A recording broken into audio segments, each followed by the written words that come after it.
राधे राधे जी। आइए इस वीडियो में जानते हैं पुरुषोत्तमी एकादशी का व्रत आप कैसे करें, व्रत को पूर्ण रूप से कैसे करना है, व्रत में क्या खाना है, पूजा विधि, शुभ मुहूर्त और खास उपाय आप इस वीडियो में जानेंगे। साथ ही वीडियो में आप यह भी जानेंगे कि व्रत में भी एक चीज कौन सी आपको ग्रहण करनी है ताकि रोग दोष इत्यादि की मुक्ति हो और पुत्र विवाह, नौकरी, रोग, कर्ज इत्यादि की जो परेशानी है उससे मुक्ति मिले।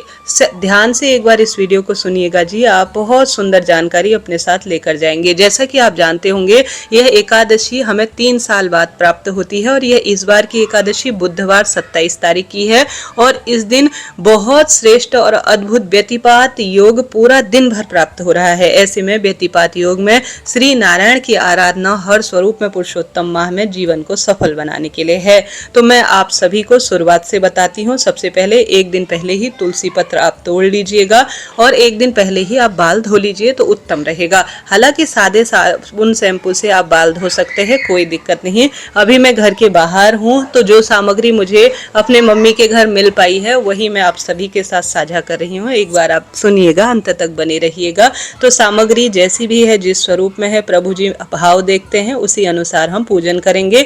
तो फूल पत्ती जो भी प्रबंध हो पाए आप ओम नमो भगवते वासुदेवाय महामंत्र का जाप करते हुए सभी चीजों का प्रबंध कर लीजिएगा। नहाने के पानी में गंगा जल और तुलसी पत्र जरूर डालें। अब यह व्रत हमें 27 मई बुधवार को करना है। तो पूर्व या उत्तर दिशा की ओर अपना मुख करें, भले ही व्रत करें या ना करें।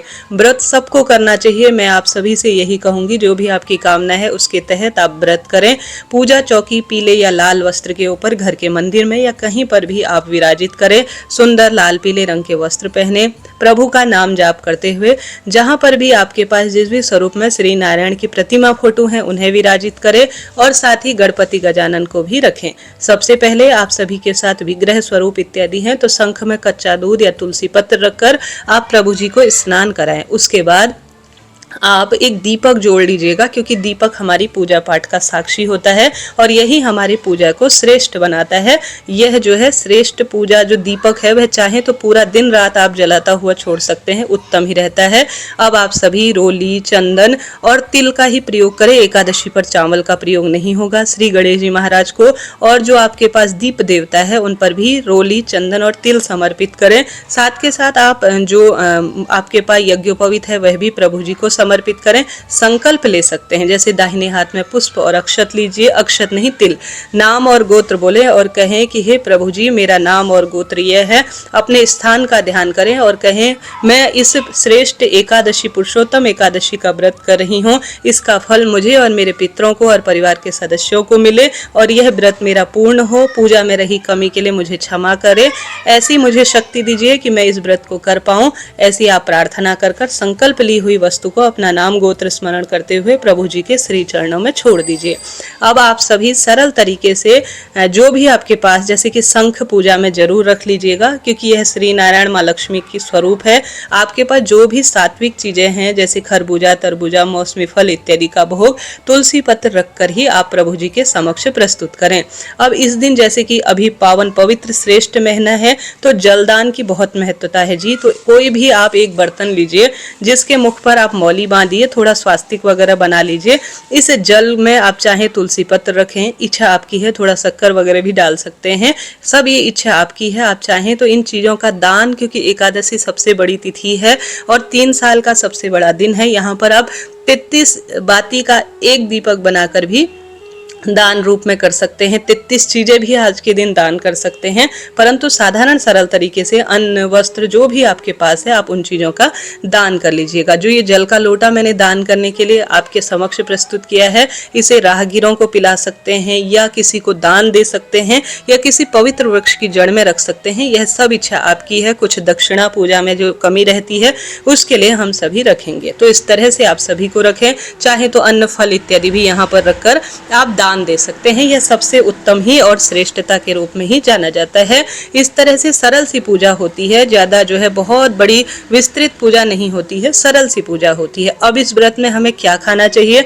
देखिए, सुबह तो संभव हो सामान्य सरल तरीके से जितनी जल्दी हो सके इस व्रत की पूजा को करने का प्रयत्न करें। जैसे कि हम सभी 27 तारीख बुधवार को व्रत करेंगे तो 28 तारीख को हम व्रत खोलेंगे सुबह 5:25 से 7:39 के आसपास। यही श्रेष्ठ समय है। फिर त्रयोदशी लग जाएगी तो फिर व्रत खोलने का श्रेष्ठ समय नहीं है, यही शुभ समय है जब आप व्रत को खोल लीजिएगा। ठीक है, यह तो व्रत हो गई। अब व्रत में क्या खाना है अभी आपको बताती हूँ। दाहिने हाथ में थोड़ा सा तिल और पुष्प लेकर सबसे पहले आज एकादशी व्रत की कथा को सुन लीजिएगा। भूल चूक के लिए क्षमा प्रार्थी हो जाए। एक दूसरा जल का लोटा लेकर या उसी जल के ऊपर जो है आप सभी सरल तरीके से एक साथ में आप रखें। अब आप सभी आरती इत्यादि कर लीजिएगा कपूर और धूप दीप इत्यादि के साथ। उसके बाद एक जल के लोटे से 3 बार जल घुमाकर दीपक के ऊपर से आप धरती पर छोड़ दीजिएगा। इसे अग्नि शीतलीकरण कहा जाता है। व्रत में क्या खाना चाहिए? देखिए, व्रत एकादशी का तो सिर्फ एकादशी के दिन ही होता है, परंतु नियम 3 दिन के होते हैं। दशमी तिथि पर तामसिक चीजों का प्रयोग नहीं किया जाता है। सात्विक रूप से सरल तरीके से सबसे पहले आप सभी को जल्दी उठना है। ब्रह्म मुहूर्त में करीब 4 बजे से 5 बजे तक ब्रह्म मुहूर्त है। गंगा जल मिश्रित जल से आप स्नान करें। ओम नमो भगवते वासुदेवाय महामंत्र का ज्यादा से ज्यादा जप करें। उसके बाद सूर्य भगवान को जल चढ़ाएं। तुलसी में जल नहीं चढ़ाना है, सिर्फ दीपदान करना है, इस बात का आप ध्यान रखें।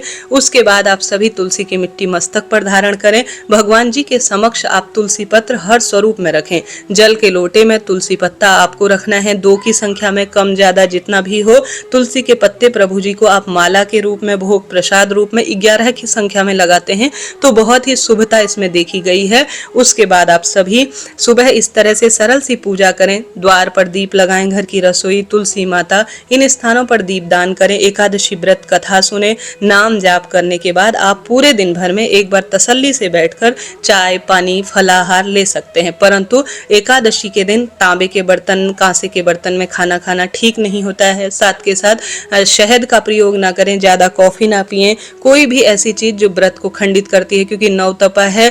कटहल, बैगन, मसूर की दाल दशमी तिथि पर भी त्याग करें, एकादशी पर भी त्याग करें और द्वादशी पर भी हमें त्याग करना ही है। और ये जो एकादशी है ना, यह त्रिस्पर्शा एकादशी है, अर्थात द्वादशी, एकादशी और त्रयोदशी 3 तिथि एक दिन ही हमें मिल रही है, तो यह चमत्कारी और दुर्लभ है। तो इसमें किया गया अन्नदान, जलदान, दीपदान, वस्त्रदान बहुत सुखद अनुभूति देते हैं। इस तरह सरल सी पूजा इत्यादि की प्रक्रिया को करें, भाग्य खुल जाएंगे। पूरा दिन भर में आप बैठकर तसल्ली से अपना जो भी फलाहारी भोजन है, फलों का जूस, दूध, छाछ इत्यादि का प्रयोग कर कर शांति के साथ पहले भगवान जी को भोग लगाएं, फिर थोड़ा सा ग्रहण करें।